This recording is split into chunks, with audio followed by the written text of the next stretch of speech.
Hello everyone. स्वागत है आप सभी का हमारे चैनल आंसर वर्ड पे।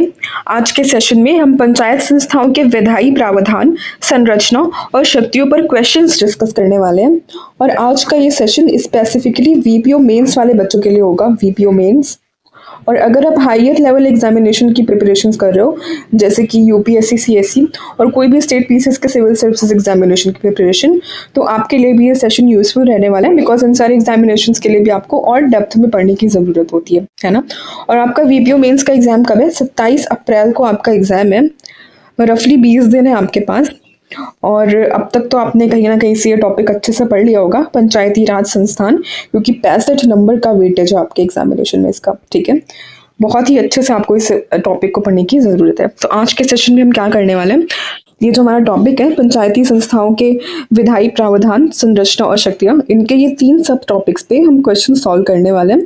यानी कि त्रिस्तरीय प्रणाली, ग्राम पंचायत, पंचायत समिति, जिला परिषद। दूसरा सब टॉपिक है प्रत्येक स्तर की शक्तियाँ और कार्य। तीसरा है ग्राम सभा की भूमिका।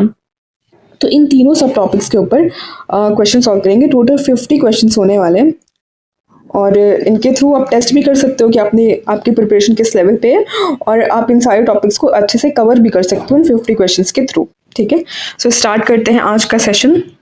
बहुत ही पावर पैक सेशन होने वाला है, बहुत ही अच्छे क्वेश्चंस इसमें रखे हुए हैं, तो आप लेक्चर पूरा एंड तक देखिएगा। ठीक है, क्वेश्चन 1, किसी ब्लॉक में सरकारी स्कूलों की स्थिति खराब थी, शिक्षकों की कमी, इमारतों की जर्जर हालत और छात्रों की घटती संख्या। पंचायत समिति यानी कि ब्लॉक स्तर को इस स्थिति में क्या करना चाहिए? ठीक है, कोई एक ब्लॉक है, उसमें सरकारी स्कूलों की स्थिति बहुत ही खराब है, वहाँ पे शिक्षकों की कमी है, इमारतों की जर्जर हालत हो चुकी है और छात्रों की घटती संख्या है। तो ऐसी स्थिति में ब्लॉक स्तर को क्या करना चाहिए, ये आपको बताना है। ऑप्शन ए, स्कूलों की स्थिति को नजरअंदाज करना, क्योंकि शिक्षा राज्य सरकार का विषय है। केवल शिक्षकों को जिम्मेदार ठहराकर उनकी उपस्थिति पर नजर रखना। शिक्षा विभाग से समन्वय करके स्कूलों के पुनर्विकास की योजना बनाना। पंचायत निधि से मरम्मत कार्य कराना और सामुदायिक भागीदारी को बढ़ावा देना, या स्कूल बंद करने की सिफारिश कर देना ताकि सरकारी संसाधनों की बर्बादी ही ना हो।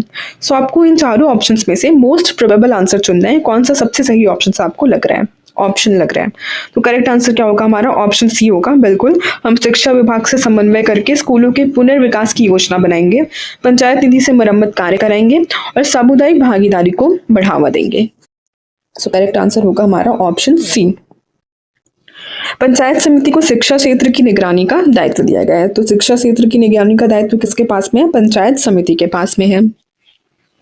यदि स्कूलों की स्थिति खराब है तो पंचायत समिति को सरकारी फंड का समुचित उपयोग सुनिश्चित करना चाहिए और स्कूलों के पुनर्विकास के लिए आवश्यक कदम उठाने चाहिए। क्वेश्चन 2, पंचायत समिति के कौन से कार्य जिला परिषद के समान है? इनमें से चारों ऑप्शंस में से ऐसा कौन सा कार्य है जो कि पंचायत समिति का जिला परिषद के समान है, ये हमें बताना है। केवल प्राथमिक विद्यालयों की देखरेख करना, ब्लॉक स्तरीय योजनाओं को मंजूरी देना और निधि आवंटित करना, स्थानीय न्यायिक मामलों का निपटारा करना और राज्य सरकार के लिए कर संग्रह करना। सो करेक्ट आंसर होगा हमारा ऑप्शन बी, ब्लॉक स्तरीय योजनाओं को मंजूरी देना और निधि आवंटित करना। ठीक है, ये कार्य हमारा पंचायत समिति का जिला परिषद के समान है। पंचायत समिति का कार्य ब्लॉक स्तर पर योजनाओं की स्वीकृति और धन आवंटन करना होता है, जो जिला परिषद के जिला स्तरीय कार्यों से मेल खाता है। हालांकि जिला परिषद का जो कार्यक्षेत्र होता है वो काफी बड़ा होता है और वह राज्य सरकार के साथ समन्वय बनाकर नीतियां बनाती है। ग्राम पंचायत द्वारा मनरेगा योजना के तहत तालाब खुदाई का काम कराया जा रहा है, लेकिन कुछ ग्रामीणों ने शिकायत की कि उन्हें समय पर मजदूरी का भुगतान नहीं हुआ। ऐसी स्थिति में पंचायत का सही कदम क्या होगा? ठीक है, ग्रामीणों ने शिकायत की है कि उन्हें समय पर मजदूरी नहीं मिल रही है, तो ऐसी स्थिति में पंचायत का सही कदम क्या होगा, ये आपको बताना है। मजदूरों से कहना कि वे इंतजार करें, भुगतान राज्य सरकार से आएगा। भुगतान में देरी के लिए मजदूरों को दोष देना और कह देना कि वे योजना से बाहर हो जाएं। बैंक और रोजगार सहायक के साथ बैठक करके पता लगाना कि भुगतान में देरी क्यों हुई और जल्द से जल्द समस्या का समाधान करना। मनरेगा का काम बंद कर देना, क्योंकि पंचायत को इससे कोई लाभ नहीं हो रहा है। सबसे सही ऑप्शन आपको क्या लग रहा है इसमें? आई थिंक ऑप्शन सी ही होगा कि आप बैंक और रोजगार सहायक के साथ बैठक करके पता लगाने की कोशिश करेंगे कि भुगतान में देरी क्यों हो रही है और जल्द से जल्द समस्या का समाधान करेंगे। मनरेगा के तहत मजदूरी का भुगतान 15 दिनों के भीतर करना आवश्यक है। बहुत ही इंपॉर्टेंट पॉइंट है कि मनरेगा के तहत आपको 15 दिनों के भीतर भुगतान करना आवश्यक है। और अगर कोई भी समस्या आती है तो आप ऐसे में क्या करेंगे, सॉल्व करेंगे, जल्द से जल्द समस्या का समाधान करेंगे। उत्तर प्रदेश में पंचायती राज व्यवस्था से संबंधित निम्नलिखित कथनों पर विचार करें। ठीक है, ये उत्तर प्रदेश स्पेसिफिक क्वेश्चन आ गया है कि पंचायती राज व्यवस्था से रिलेटेड आपको निम्नलिखित कथनों पर विचार करना है।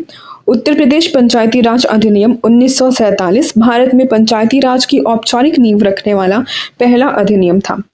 73वें संविधान संशोधन अधिनियम 1952 ने उत्तर प्रदेश में पंचायत चुनावों को अनिवार्य किया। 2021 में उत्तर प्रदेश ने पंचायतों में महिलाओं के लिए 50% आरक्षण की व्यवस्था की, जो संविधान में उल्लिखित 33% से अधिक है। तो हमारे तीनों ये स्टेटमेंट सही है कि उत्तर प्रदेश पंचायती राज अधिनियम 1947 ने भारत में पंचायती राज की औपचारिक नींव रखी थी। ठीक है, और ये इसका पहला अधिनियम था। पहला अधिनियम कब पारित हुआ? 1947 में। 73वें संविधान संशोधन अधिनियम ने 1952 में उत्तर प्रदेश में पंचायत चुनावों को अनिवार्य किससे किया गया? 73वें संविधान संशोधन अधिनियम 1952 के तहत। और 50% आरक्षण हमने कब लागू किया? 2021 में लागू किया, जो कि संविधान में उल्लिखित 33% से अधिक है। ठीक, तो हमारे तीनों ऑप्शन सही हो जाएंगे। करेक्ट आंसर होगा हमारा ऑप्शन डी 1, 2 एंड 3। एक जिला परिषद को पता चला कि पंचायत समितियों द्वारा आवंटित बजट का बड़ा हिस्सा ठीक से खर्च नहीं हुआ और कई योजनाएं अधूरी रह गई। ऐसे में जिला परिषद को क्या कदम उठाना चाहिए? ठीक, जिला परिषद को पता चला है कि पंचायत समितियों द्वारा आवंटित बजट होता है, उसका बड़ा हिस्सा ठीक से खर्च ही नहीं हुआ है। तो ऐसे में जिला परिषद को क्या कदम उठाना चाहिए? पंचायत समितियों से फंड वापस लेकर उसे राज्य सरकार को लौटा देना, पंचायत समितियों को बिना जांच के और अधिक फंड देना ताकि वे आगे अच्छा काम करें, पंचायत समितियों के काम की समीक्षा कर धीमी प्रगति के कारणों की जांच कर और वित्तीय पारदर्शिता के लिए निगरानी तंत्र मजबूत करना, पंचायत समितियों को स्वतंत्र रूप से कार्य करने देना, भले ही बजट का सही उपयोग ना हो। सो करेक्ट आंसर होगा हमारा ऑप्शन सी। बिल्कुल, आप पंचायत समितियों के साथ समीक्षा करेंगे, धीमी प्रगति के कारणों की जांच करेंगे और वित्तीय पारदर्शिता के लिए निगरानी तंत्र मजबूत करेंगे।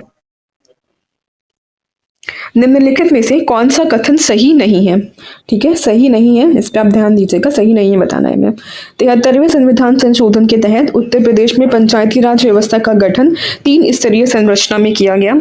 जिला योजना समिति यानी कि डिस्ट्रिक्ट प्लानिंग कमेटी का मुख्य कार्य जिले के आर्थिक विकास और सामाजिक न्याय को बढ़ावा देना है। राज्य वित्त आयोग पंचायती संस्थाओं को वित्तीय रूप से सशक्त बनाने के लिए केंद्र सरकार को अनुसंचाय देता है। ग्राम सभा ग्राम पंचायत की सर्वोच्च संस्था होती है जिसमें सभी वयस्क नागरिक शामिल होते हैं। तो कौन सा कथन आपको सही नहीं लग रहा है? करेक्ट आंसर होगा हमारा option C. State finance commission कभी भी केंद्र सरकार को अनुसंचाय नहीं दे सकती है, ये केवल राज्य सरकार को अनुसंचाय दे सकती है। लेकिन हमारा जो सेंट्रल पे फाइनेंस कमीशन होता है वो बिल्कुल स्टेट गवर्नमेंट को अनुसंचाय दे सकता है। ठीक है, फाइनेंस कमीशन दे सकता है स्टेट गवर्नमेंट को, लेकिन स्टेट फाइनेंस कमीशन सेंटर को नहीं दे सकता है। बाकी क्या करेंगे? नेक्स्ट क्वेश्चन, यदि उत्तर प्रदेश में एक गांव की जनसंख्या 50,000 से अधिक है तो पंचायती राज व्यवस्था के तहत उसे किस प्रकार की विशेष प्रशासनिक शक्ति प्राप्त होगी? ठीक है, किसी गांव की जनसंख्या 50,000 से अधिक है तो उसे किस प्रकार की विशेष प्रशासनिक शक्ति प्राप्त होगी? गांव के पास अलग से नगर पालिका का दर्जा होगा, पंचायत को सीधे राज्य सरकार से अनुदान मिलेगा, ग्राम पंचायत को अतिरिक्त कर लगाने की शक्ति प्राप्त होगी और ग्राम पंचायत स्तर पर एक अलग न्यायिक तंत्र स्थापित किया जाएगा। सो करेक्ट आंसर होगा हमारा ऑप्शन सी। ऑप्शन सी, ग्राम पंचायत को अतिरिक्त कर लगाने की शक्ति प्राप्त होगी। 73वें संविधान संशोधन के तहत जनसंख्या के आधार पर ग्राम पंचायतों को कर लगाने, शुल्क वसूलने, क्या क्या पावर से कर लगाने की, शुल्क वसूलने की और राज्य वित्त आयोग की सिफारिशों के आधार पर अनुदान प्राप्त करने की शक्तियां प्राप्त है। बड़ी पंचायतों को अधिक प्रशासनिक और वित्तीय अधिकार मिलते हैं। ठीक है, इंपॉर्टेंट पॉइंट है कि अगर आप बड़ी प्रशासनिक और वित्तीय मतलब बड़ी पंचायत है तो आपको अधिक प्रशासनिक और वित्तीय अधिकार मिलेंगे। एक ग्राम पंचायत को मनरेगा के तहत 50 लाख रुपए की राशि मिली, लेकिन जांच में पाया गया कि आधे से अधिक श्रमिकों के नाम फर्जी थे और काम वास्तविक रूप से हुआ ही नहीं। इस भ्रष्टाचार के लिए सबसे पहले कौन जिम्मेदार होगा और इस मामले को हल करने के लिए कौन सा सही कदम होगा? ग्राम प्रधान और पंचायत सचिव के खिलाफ एफआईआर दर्ज कराई जानी चाहिए। पंचायतों के सभी सदस्यों को निलंबित कर देना चाहिए ताकि भविष्य में ऐसी घटनाएं ना हो। इस मामले को नजरअंदाज कर देना चाहिए क्योंकि ऐसी घटनाएं हर जगह होती हैं। राज्य वित्त आयोग को पंचायत की वित्तीय सहायता पूरी तरह समाप्त कर देनी चाहिए। सो करेक्ट आंसर होगा हमारा ऑप्शन ए, ग्राम प्रधान और पंचायत सचिव के खिलाफ एफआईआर दर्ज करानी चाहिए। नेक्स्ट क्वेश्चन, अच्छा थोड़ा इसका एक्सप्लेनेशन देख लेते हैं। मनरेगा अधिनियम 2005 के तहत ग्राम पंचायतों को 100 दिन के रोजगार की गारंटी देने की जिम्मेदारी दी गई है। 100 दिन के रोजगार की गारंटी देने की जिम्मेदारी दी गई है, लेकिन कई बार फर्जी जॉब कार्ड, घोस्ट वर्कर्स और भ्रष्टाचार जैसी समस्याएं सामने आती हैं। व्यवहारिक रूप से स्थिति में प्रशासन को जांच कर दोषियों पर एफआईआर दर्ज करनी चाहिए। दोषी प्रधान को पद से हटाना चाहिए और धन की रिकवरी करानी चाहिए। इसके अलावा ग्राम सभा को इस मामले में सक्रिय भूमिका निभानी चाहिए और भ्रष्टाचार के खिलाफ जन जागरूकता अभियान चलाना चाहिए। एक ग्राम प्रधान उत्तर प्रदेश में निम्नलिखित में से किस परिस्थिति में हटाया जा सकता है? ग्राम प्रधान को हम किस परिस्थिति में हटा सकते हैं ये हमें बताना है। भ्रष्टाचार के गंभीर आरोप सिद्ध हो जाएं, ग्राम सभा द्वारा 2/3 बहुमत से अविश्वास प्रस्ताव पारित हो, राज्य सरकार द्वारा पंचायत को अनियमितता के कारण भंग कर दिया जाए। सो हमारे तीनों ही ऑप्शन सही हैं, तीनों ही स्टेटमेंट सही हैं कि भ्रष्टाचार के गंभीर आरोप सिद्ध हो जाए तो आप ग्राम प्रधान को हटा दीजिए। ग्राम सभा पर द्वारा 2/3 बहुमत से अविश्वास प्रस्ताव पारित हो तो ग्राम प्रधान हट जाएंगे। राज्य सरकार द्वारा पंचायत को अनियमितता के कारण भंग कर दिया जाए तो भी आपके ग्राम प्रधान हट जाएंगे। उत्तर प्रदेश पंचायती राज अधिनियम 1947 और बाद के संशोधनों के अनुसार किसी ग्राम प्रधान को भ्रष्टाचार, वित्तीय अनियमितताओं, कर्तव्यों के निर्वहन में विफलता या ग्राम सभा द्वारा अविश्वास प्रस्ताव पारित होने की स्थिति में पद से हटाया जा सकता है। उत्तर प्रदेश पंचायती राज अधिनियम 1947 के अनुसार यदि कोई ग्राम सभा अपने वार्षिक बजट को पारित करने में विफल रहती है तो क्या होगा? ग्राम पंचायत स्वतः भंग हो जाएगी। जिला पंचायत अध्यक्ष को बजट पारित करने का अधिकार होगा। संबंधित ब्लॉक स्तर पर पंचायत समिति द्वारा बजट पारित किया जाएगा। राज्य सरकार ग्राम पंचायत को अनुदान देने से इनकार कर सकती है। ठीक है, 1947 वाले एक्ट के अनुसार यदि कोई ग्राम सभा अपना वार्षिक बजट को पारित करने में विफल रहती है तो क्या होगा? ऐसे केस में संबंधित ब्लॉक स्तर पर पंचायत समिति द्वारा बजट पारित किया जाएगा। ठीक है, करेक्ट स्टेटमेंट होगा हमारा ऑप्शन सी। ग्राम सभा को स्थानीय विकास और वित्तीय मामलों में निर्णय लेने के अधिकार प्राप्त है। यदि वह वार्षिक बजट पारित नहीं कर पाती तो ब्लॉक स्तर पर पंचायत समिति इस कार्य को अपने अधिकार क्षेत्र में ले सकती है। यह व्यवस्था सुनिश्चित करती है कि विकास योजनाएं बाधित ना हो और वित्तीय कुप्रबंधन ना हो। एक ब्लॉक में जल संकट गहरा गया है जिससे कृषि और पेयजल की स्थिति खराब हो रही है।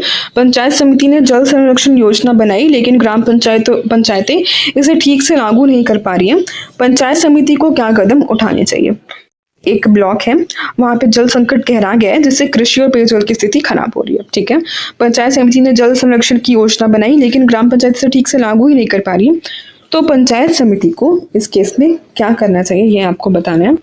जल संकट की समस्या को प्राकृतिक आपदा मानकर सरकार से राहत पैकेज मांगना, ग्राम पंचायतों की आलोचना करना और योजना को विफल मानकर छोड़ देना, जल संरक्षण के लिए मनरेगा और अन्य योजनाओं के तहत तालाबों और चेक डैम का निर्माण सुनिश्चित कराना, साथ ही किसानों को जल संवर्धन तकनीकों के बारे में जागरूक कराना, जल संकट की समस्या को हल करने के लिए निजी कंपनियों को बुलाकर बोरवेल खुदवाना।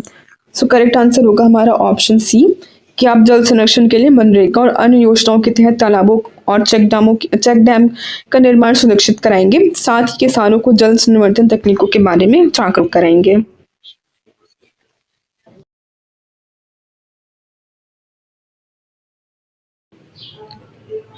उत्तर प्रदेश सरकार द्वारा 2021 में किए गए संशोधन के अनुसार पंचायती राज संस्थाओं में महिलाओं के लिए 50% आरक्षण लागू करने का मुख्य उद्देश्य क्या था? हमने 50% आरक्षण महिलाओं के लिए क्यों लागू किया है, उसका उद्देश्य क्या है, ये हमें बताना है। ऑप्शन ए, पंचायती संस्थाओं में महिलाओं की संख्या को बढ़ाना, महिलाओं की आर्थिक स्वतंत्रता सुनिश्चित करना, ग्रामीण स्तर पर महिला नेतृत्व और निर्णय लेने की भागीदारी को बढ़ावा देना, पंचायती संस्थाओं में महिलाओं की नियुक्ति को कानूनी रूप से अनिवार्य करना। सो करेक्ट आंसर होगा हमारा ऑप्शन सी, ग्रामीण स्तर पर महिला नेतृत्व और निर्णय लेने की भागीदारी को बढ़ावा देने के लिए हमने 50% आरक्षण लागू किया है महिलाओं के लिए।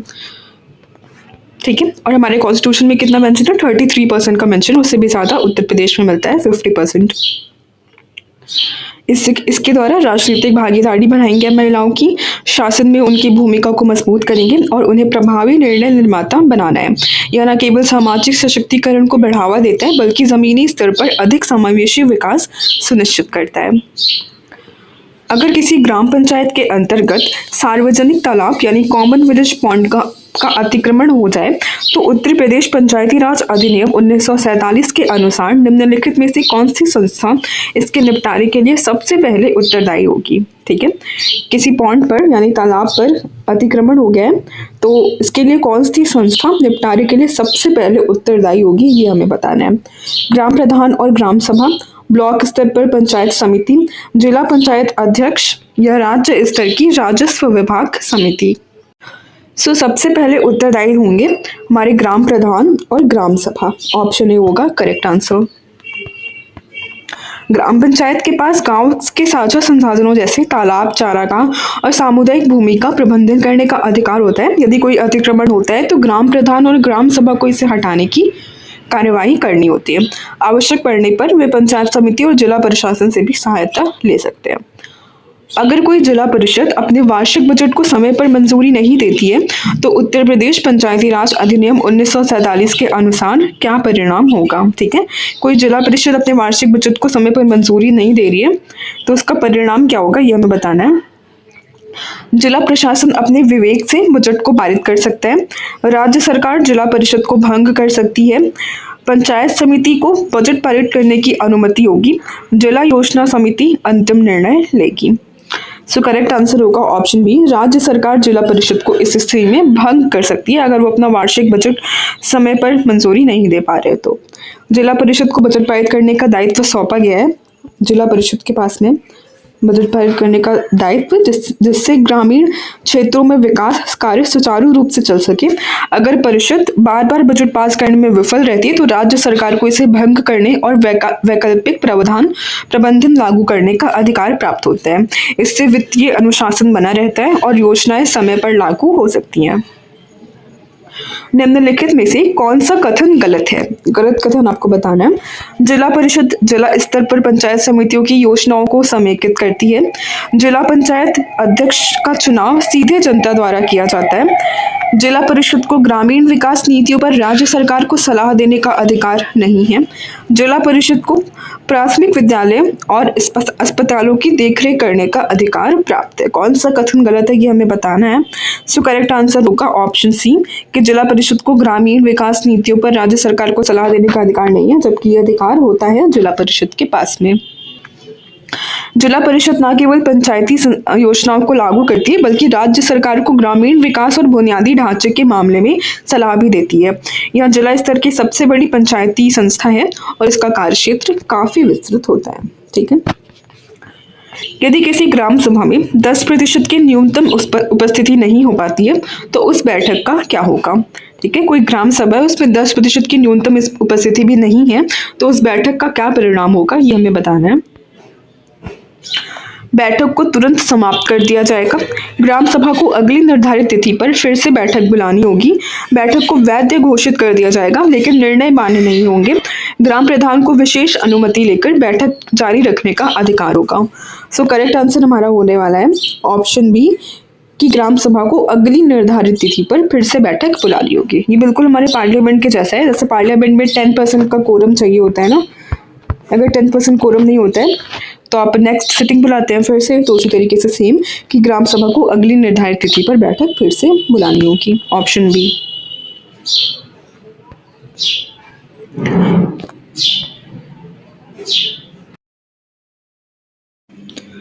यदि ग्राम सभा किसी ग्राम प्रधान के कार्य से असंतुष्ट होती है तो उसे हटाने की प्रक्रिया क्या है? जिला पंचायत अध्यक्ष को ग्राम प्रधान को हटाने का अधिकार होता है। ग्राम सभा बहुमत से अविश्वास प्रस्ताव पारित कर सकती है। ग्राम सभा केवल राज्य सरकार से प्रधान को हटाने की सिफारिश कर सकती है। ब्लॉक प्रमुख को प्रधान को हटाने का अधिकार प्राप्त होता है। सो करेक्ट आंसर क्या होगा? हमने पहले डिस्कस किया कि ग्राम सभा बहुमत से अविश्वास प्रस्ताव पारित करके ग्राम प्रधान को हटा सकती है। ठीक है, ओके, यही सारी चीजें एक्सप्लेनेशन में दी है। नेक्स्ट क्वेश्चन, यदि किसी जिले में सड़क निर्माण कार्य के लिए जिला परिषद को पर्याप्त धनराशि नहीं मिल रही है तो इसे हल करने के लिए कौन सा कदम सबसे उपयुक्त होगा? जिला परिषद राज्य सरकार से सीधे अनुदान की मांग करेगी, पंचायत समिति से अनुदान लिया जाएगा, ग्राम पंचायत अपने स्वयं के कर बढ़ाकर इस कार्य के लिए धन जुटाएगी, जिला योजना समिति राज्य वित्त आयोग से धन आवंटन की सिफारिश कर सकती है। सो करेक्ट आंसर हमारा यही है, ऑप्शन डी, कि डिस्ट्रिक्ट प्लानिंग कमेटी यानी कि जिला योजना समिति राज्य वित्त आयोग से धन आवंटन की सिफारिश कर सकती है यदि किसी जिले में सड़क निर्माण करने के लिए जिला परिषद को पर्याप्त धनराशि नहीं मिल रही है।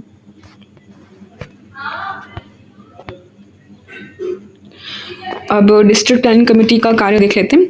जिला स्तर की विकास योजनाओं का समन्वय करना होता है। यदि कोई विशेष परियोजना जैसे सड़क निर्माण के लिए धन की आवश्यकता होती है तो डीबीसी राज्य वित्त आयोग को फंड आवंटन के लिए सिफारिश कर सकती है।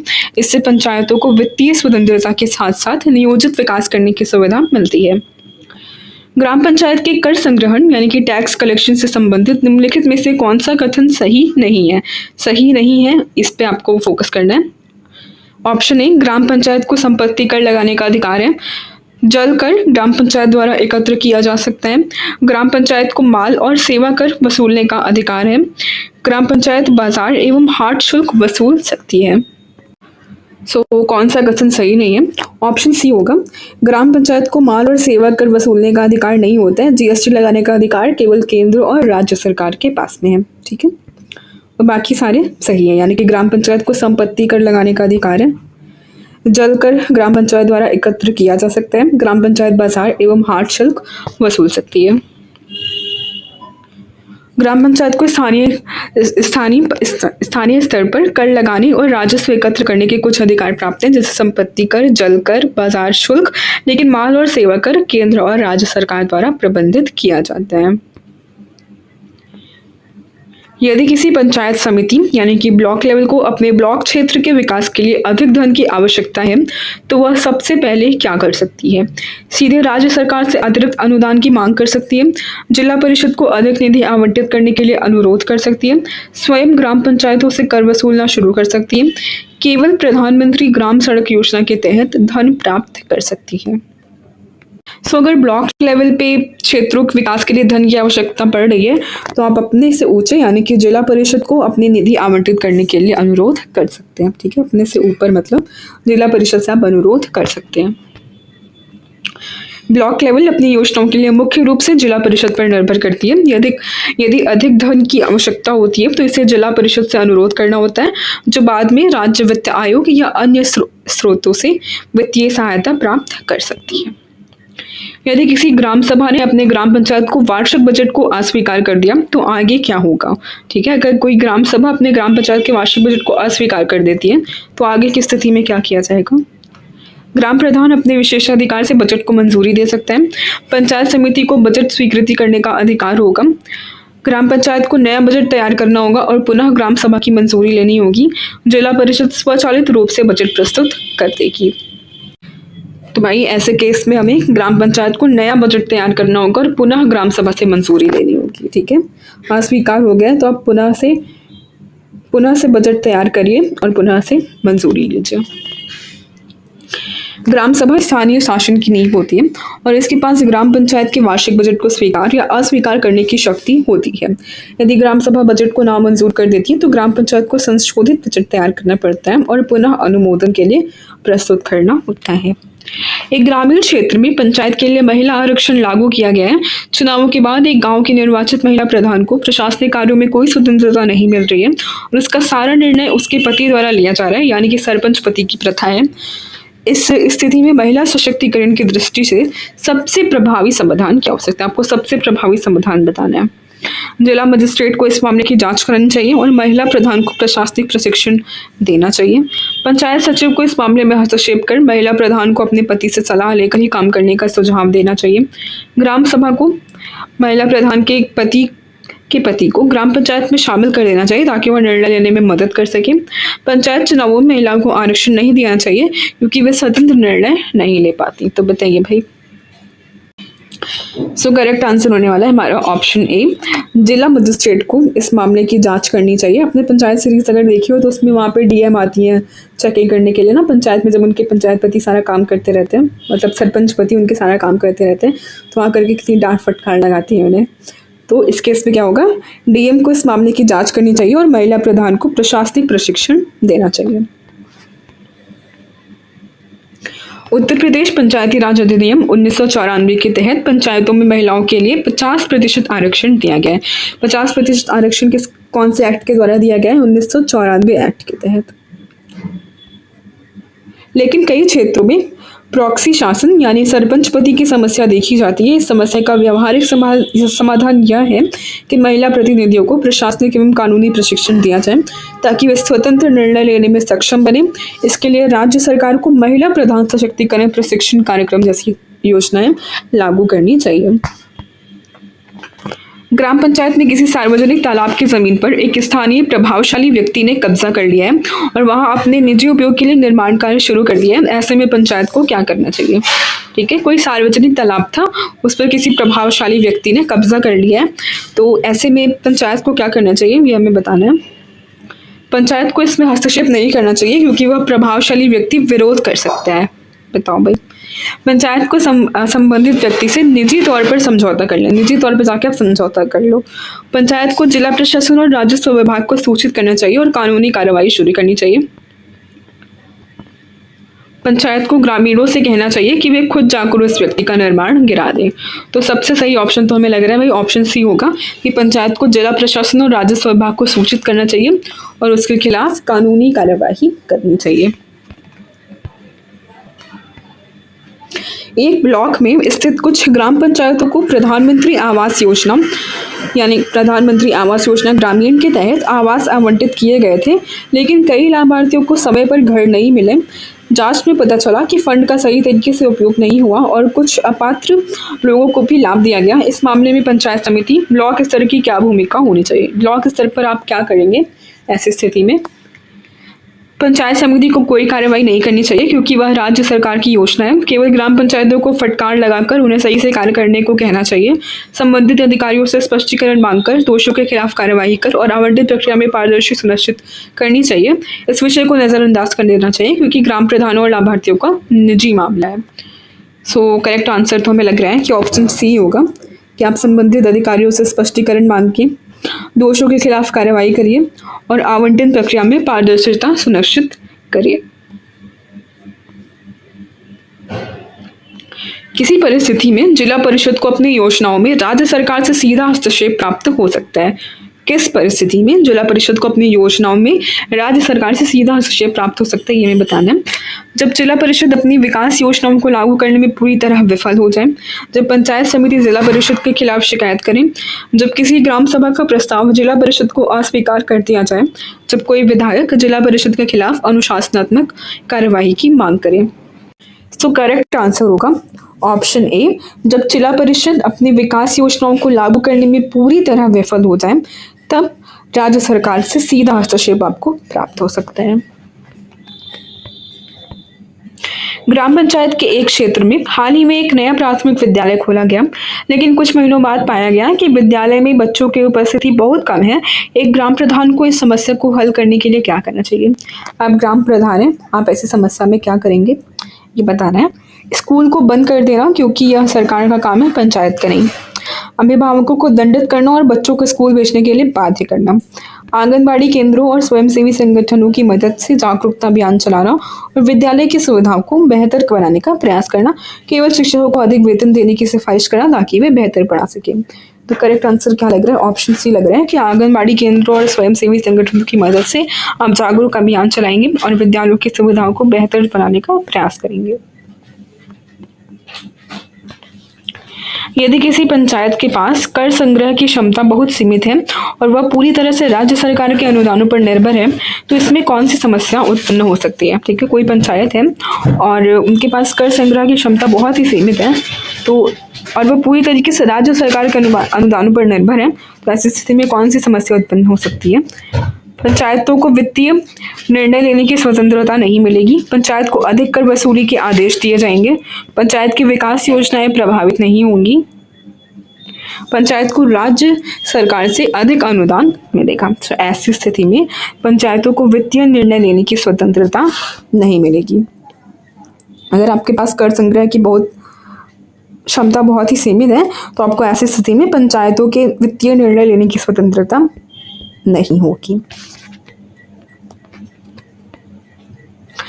यदि किसी ग्राम पंचायत क्षेत्र में भूमि विवाद उत्पन्न होता है, तो इसे सुलझाने के लिए प्राथमिक रूप से कौन सा निकाय जिम्मेदार होगा? ये ग्राम पंचायत में भूमि विवाद हो गया है, तो प्राथमिक जिम्मेदारी किसकी होगी? तो प्राथमिक जिम्मेदारी होगी आपकी न्याय पंचायत की। करेक्ट आंसर होगा ऑप्शन सी, न्याय पंचायत।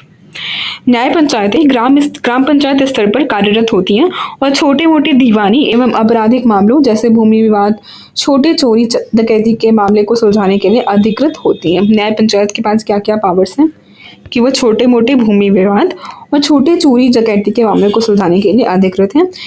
इनका गठन ग्राम सभा द्वारा निर्वाचित 5 सदस्यों द्वारा किया जाता है। इससे ग्रामीण क्षेत्रों में त्वरित और सस्ता न्याय उपलब्ध होता है।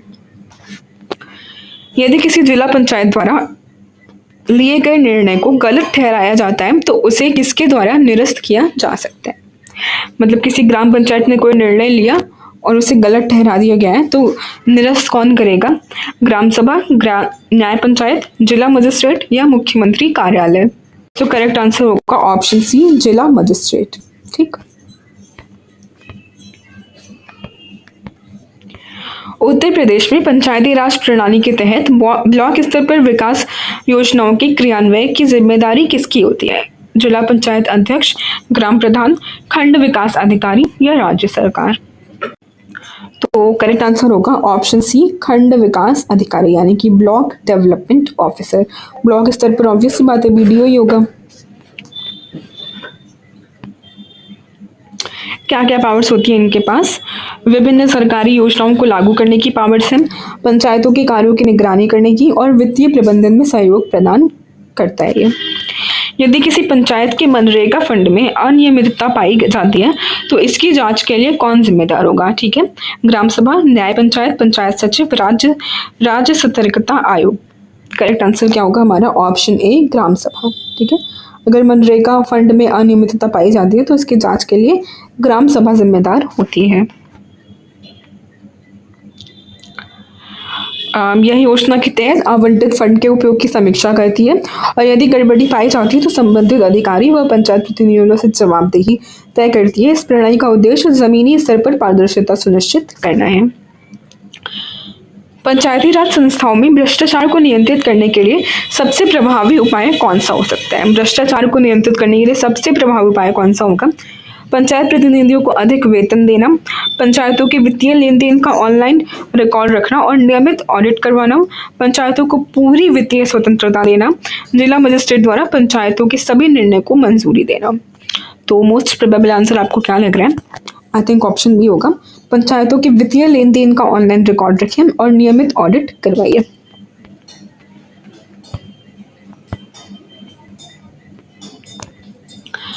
अठारह के UP local self government act का मुख्य उद्देश्य क्या था और यह वर्तमान पंचायती राज प्रणाली के विकास में कैसे योगदान करता है?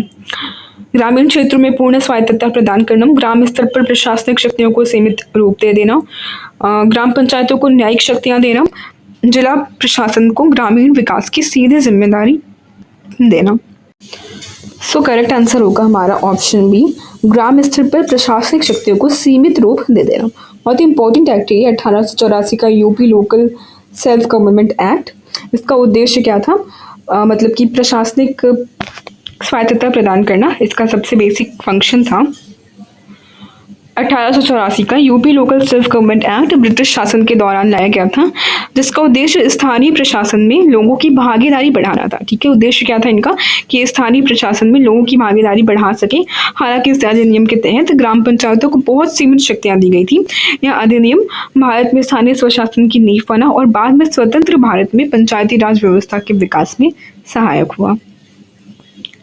1919 में मॉन्टेग चेम्सफोर्ड सुधारों के तहत ग्रामीण विकास को किस प्रकार प्रोत्साहित किया गया। ठीक है, ग्रामीण विकास को किस तरह प्रोत्साहित किया गया। मॉन्टेगो चेम्सफोर्ड रिफॉर्म्स में गांवों में औद्योगिकीकरण की शुरुआत करके, जिला स्तर पर प्रशासन को बढ़ावा देकर, पंचायती चुनाव में महिलाओं को मतदान का अधिकार देकर, गांवों में साक्षरता अभियान चलाकर। किस प्रकार हमने ग्रामीण विकास को प्रोत्साहित किया मॉन्टेगो चेम्सफोर्ड रिफॉर्म्स के तहत। करेक्ट आंसर होगा ऑप्शन बी, जिला स्तर पर स्वशासन को बढ़ावा देकर। मॉन्टेगो चेम्सफोर्ड सुधारों ने उत्तरदायी सरकार की अवधारणा को लागू किया, जिसके तहत स्थानीय निकायों को कुछ प्रशासनिक जिम्मेदारियां दी गई। हालांकि इन संस्थानों को पर्याप्त वित्तीय और कानूनी अधिकार नहीं मिले। इन सुधारों ने स्थानीय स्वशासन के विचार को मजबूती दी, जो आगे चलकर भारत में पंचायती राज व्यवस्था के विकास में सहायक बना। बहुत इंपॉर्टेंट एक्ट और इम्पोर्टेंट क्वेश्चन भी है।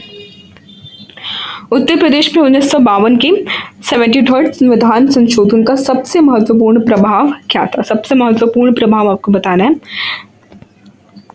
पंचायती राज व्यवस्था को संवैधानिक दर्जा मिला और राज्य के सभी हिस्से में इसे लागू किया गया।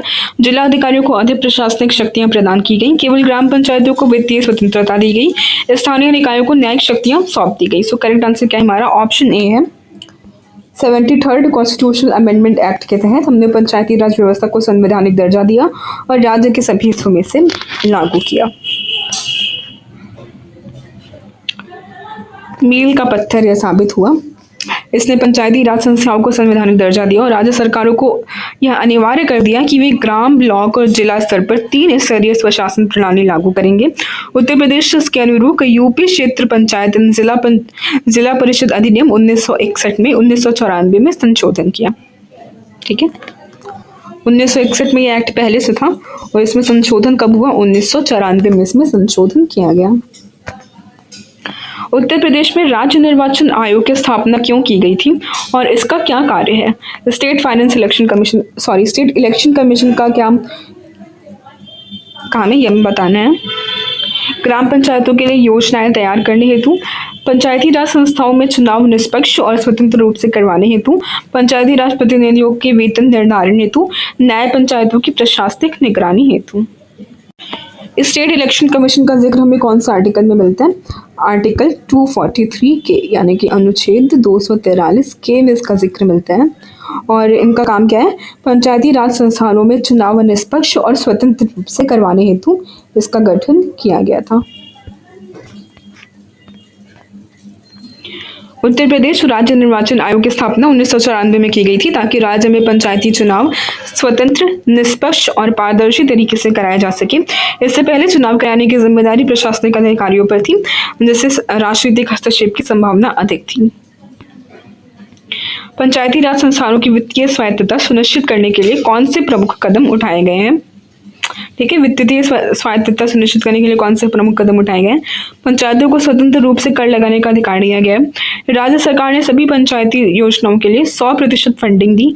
केंद्र सरकार ने प्राप्त धनराशि केवल जिला पंचायतों को दी गई। वित्त आयोग द्वारा निधियों का विकेंद्रीकरण किया गया। करेक्ट आंसर होगा हमारा ऑप्शन डी, वित्त आयोग यानी कि फाइनेंस कमीशन के द्वारा निधियों का विकेंद्रीकरण किया गया। विकेंद्रीकरण माने डिसेंट्रलाइजेशन किया गया। फाइनेंस कमीशन द्वारा पंचायती राज संस्थाओं को नियमित रूप से फंड देने की सिफारिश की जाती है। उत्तर प्रदेश में पंचायतों की वित्तीय निर्भरता को कम करने के लिए राज्य और केंद्र सरकार मनरेगा, प्रधानमंत्री आवास योजना ग्रामीण जैसी योजनाओं के तहत धनराशि भेजती है। इसके अलावा स्थानीय कर, जल कर और बाजार शुल्क भी पंचायतों की आय का स्रोत होता है। बहुत ही इंपॉर्टेंट पॉइंट है, काफी क्वेश्चन इससे बन सकते हैं। इंपॉर्टेंट पॉइंट, ठीक है। और स्टेट फाइनेंस कमीशन कौन सा आर्टिकल में आता है, अनुच्छेद 243 आई के तहत। उत्तर प्रदेश के एक गांव में अनुसूचित जाति की जनसंख्या 18% है, लेकिन ग्राम पंचायत चुनाव में केवल 10% सीटें एससी उम्मीदवारों के लिए आरक्षित हैं। इस स्थिति में कौन सा विकल्प संवैधानिक रूप से सही होगा? यह आरक्षण सही है क्योंकि पंचायत चुनाव में राज्य सरकार को आरक्षण तय करने का पूर्ण अधिकार है। यह असंवैधानिक है क्योंकि सुप्रीम कोर्ट के लिए आरक्षित सीटों का प्रतिशत उनकी कुल जनसंख्या के अनुपात में होना चाहिए। चुनाव आयोग को इस मामले में कोई निर्णय लेने का अधिकार नहीं है। पंचायत स्तर पर आरक्षण तय करने में राज्य सरकार को पूरी छूट होती है, इसलिए इसे चुनौती नहीं दी जा सकती।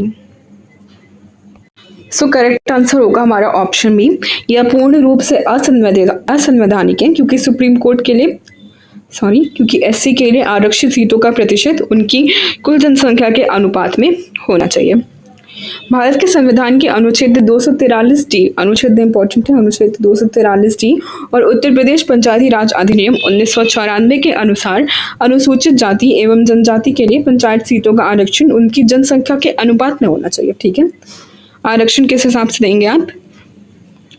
उनकी जनसंख्या के अनुपात में। यदि किसी गांव में एससी जनसंख्या 18% है तो आरक्षित सीटों का प्रतिशत भी लगभग 18% ही होना चाहिए। ऐसी स्थिति में प्रभावित व्यक्ति हाईकोर्ट या राज्य निर्वाचन आयोग में अपील कर सकते हैं। Very important point and important question, star mark कर लो। एक ब्लॉक में पंचायत चुनाव होने वाले, लेकिन कुछ ग्राम प्रधान उम्मीदवारों ने चुनावी खर्च के लिए मनरेगा फंड का दुरुपयोग कर लिया। इस स्थिति में किसके पास सबसे पहले इस गड़बड़ी की जांच करने और कार्यवाही करने का अधिकार होगा? ठीक, जिला पंचायत अध्यक्ष, राज्य निर्वाचन आयोग, संबंधित ग्राम पंचायत के खाता परीक्षक यानी कि ऑडिटर, ग्राम सभा द्वारा गठित जांच समिति। चुनाव से रिलेटेड जो भी गड़बड़ी या सारी चीजें होती है, इसका अधिकार किसके पास में? राज्य निर्वाचन आयोग के पास में, यानी स्टेट फाइनेंस कमीशन के पास में। ठीक, उत्तर प्रदेश राज्य निर्वाचन आयोग चुनावों की निष्पक्षता सुनिश्चित करने के लिए उत्तरदायी है। यदि कोई उम्मीदवार मनरेगा या किसी अन्य सरकारी योजना के फंड का चुनावी लाभ के लिए दुरुपयोग करता है तो ऐसी एसईसी को अधिकार है कि वह चुनाव को रद्द कर सकता है या आरोपी उम्मीदवार की उम्मीदवारी अयोग्य घोषित कर सकता है। ठीक है, चुनाव रद्द भी कर सकते हैं और उम्मीदवारी को अयोग्य भी घोषित कर सकते हैं।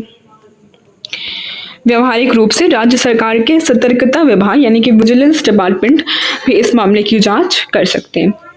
ग्राम पंचायत चुनावों में 50% महिला आरक्षण लागू होने के बाद क्या व्यावहारिक समस्या देखी गई है? मतलब लागू होने के बाद क्या व्यावहारिक समस्या आई है?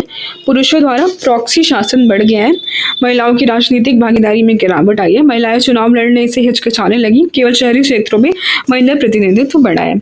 करेक्ट आंसर क्या होगा? ऑप्शन में होगा पुरुषों द्वारा प्रॉक्सी शासन बढ़ गया है, यानी कि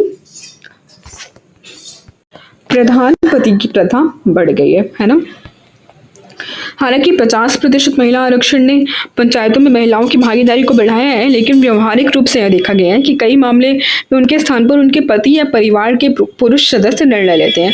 इसे प्रॉक्सी सरपंच या सरपंच पति की समस्या कहा जाता है, जिससे वास्तविक महिला सशक्तिकरण प्रभावित होता है। एक जिले की पंचायती राज व्यवस्था में आय स्रोतों की कमी एक बड़ी समस्या है। जिला राज्य सरकार से मिलने वाले अनुदानों पर अत्यधिक निर्भर है और स्थानीय कर संग्रह यानी प्रॉपर्टी टैक्स, मार्केट फीस बहुत कम है। इस स्थिति में कौन सा कदम पंचायती राज संस्थानों की वित्तीय स्वतंत्रता को बढ़ाने के लिए सबसे प्रभावी होगा?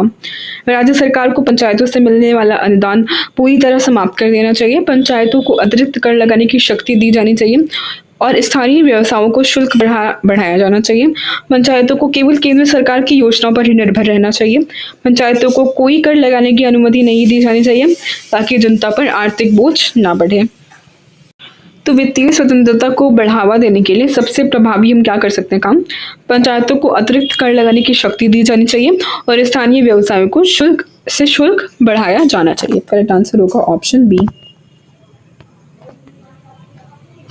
संविधान के अनुच्छेद 243H के अनुसार पंचायती राज संस्थाओं को स्थानीय कर लगाने का अधिकार प्राप्त है। स्थानीय कर लगाने का अधिकार कौन से एक्ट के? जैसा कि हमने पहले भी डिस्कस किया कि उत्तर प्रदेश में पंचायतों को संपत्ति कर, जल कर, बाजार शुल्क तथा पर्यटन शुल्क लगाने का अधिकार है। ठीक, लेकिन कई जगहों पर ये कर प्रभावी ढंग से संग्रहित नहीं होते। इस स्थिति में पंचायतों को जागरूकता अभियान चलाना चाहिए। स्थानीय उद्यमों और व्यवसायों से कर वसूलने की प्रक्रिया को प्रभावी बनाना चाहिए ताकि वे राज्य सरकार के अनुदानों पर कम निर्भर रहें। आप एक ग्राम पंचायत के सदस्य हैं और ग्रामीणों की शिकायत है कि पंचायत द्वारा बनाई गई सड़क कुछ ही महीनों में टूट गई। इसके लिए सबसे अधिक जिम्मेदार कौन होगा? ग्रामीण, क्योंकि वे सड़क पर ठीक से उपयोग नहीं कर रहे हैं। राज्य सरकार, क्योंकि उसने पर्याप्त बजट नहीं दिया। ठेकेदार और पंचायत प्रतिनिधि, क्योंकि निर्माण कार्य में लापरवाही और भ्रष्टाचार हुआ हो सकता है। बारिश और प्राकृतिक कारण, क्योंकि इससे सड़क अक्सर खराब हो जाती है। तो भाई कौन जिम्मेदार हो सकते हैं? करेक्ट आंसर होगा ऑप्शन सी, ठेकेदार और पंचायत प्रतिनिधि, क्योंकि निर्माण कार्य में लापरवाही और भ्रष्टाचार हुआ हो सकता है, तभी वह जल्दी टूट गई। ग्राम पंचायत को स्वच्छ भारत मिशन के तहत अपने गांव को खुले में शौच मुक्त यानी ओपन डेफिकेशन फ्री घोषित करना है, लेकिन कई ग्रामीण अब भी शौचालय का उपयोग नहीं कर रहे हैं। पंचायत इस स्थिति को कैसे सुधार सकती है?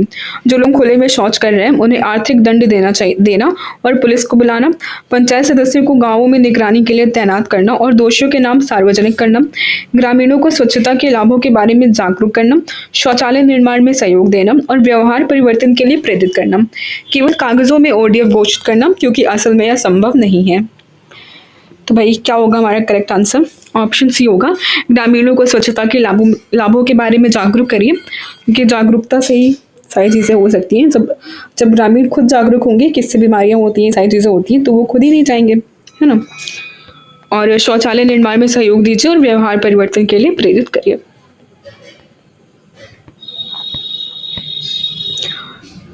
उत्तर प्रदेश में जिला पंचायत अध्यक्ष के चुनाव से संबंधित निम्नलिखित कथनों पर विचार करें। जिला पंचायत अध्यक्ष का चुनाव अप्रत्यक्ष रूप से जिला पंचायत सदस्यों द्वारा किया जाता है। जिला पंचायत अध्यक्ष की भूमिका में कर निर्धारण एवं बजट अनुमोदन की शक्तियां होती हैं। केवल अनुसूचित जाति और अनुसूचित जनजाति के सदस्य को ही जिला पंचायत अध्यक्ष बनने का अधिकार है। उपरोक्त में से कौन सा कथन सही है, हमें ये बताना है। तो हमारा स्टेटमेंट 3 जो है वो रॉन्ग है कि केवल अनुसूचित जाति और अनुसूचित जनजाति के सदस्य को ही जिला पंचायत अध्यक्ष बनने का अधिकार है। ऐसा कुछ नहीं है, सभी श्रेणी के लोग बन सकते हैं पंचायत अध्यक्ष। तो करेक्ट आंसर क्या होगा? ऑप्शन ए, केवल 1 और 2 सही कथन है। यानी जिला पंचायत अध्यक्ष का चुनाव अप्रत्यक्ष रूप से जिला पंचायत सदस्यों द्वारा किया जाता है। अप्रत्यक्ष रूप यानी कि इनडायरेक्ट इलेक्शंस होते हैं। जिला पंचायत अध्यक्ष की भूमिका में कर निर्धारण एवं बजट अनुमोदन की शक्तियां होती हैं। एक जिला परिषद को ग्रामीण क्षेत्रों में सड़क और पुलों के निर्माण की योजना बनानी है, लेकिन पंचायत समिति की रिपोर्ट के अनुसार कई गांवों में अब तक कोई पक्की सड़क नहीं बनी है। ऐसे में जिला परिषद को क्या करना चाहिए? तो बताइए करेक्ट आंसर। करेक्ट आंसर होगा ऑप्शन सी, पंचायत समिति से विस्तृत रिपोर्ट लेकर प्राथमिकता के आधार पर सबसे अधिक जरूरतमंद गांवों में सड़क निर्माण की योजना बनाना और राज्य सरकार से फंडिंग की मांग करना। ठीक है। जिला परिषद का कार्य पूरे जिले में समग्र विकास सुनिश्चित करना है। यदि किसी क्षेत्र में बुनियादी ढांचे की कमी है तो उसे प्राथमिकता के आधार पर दूर किया जाना चाहिए।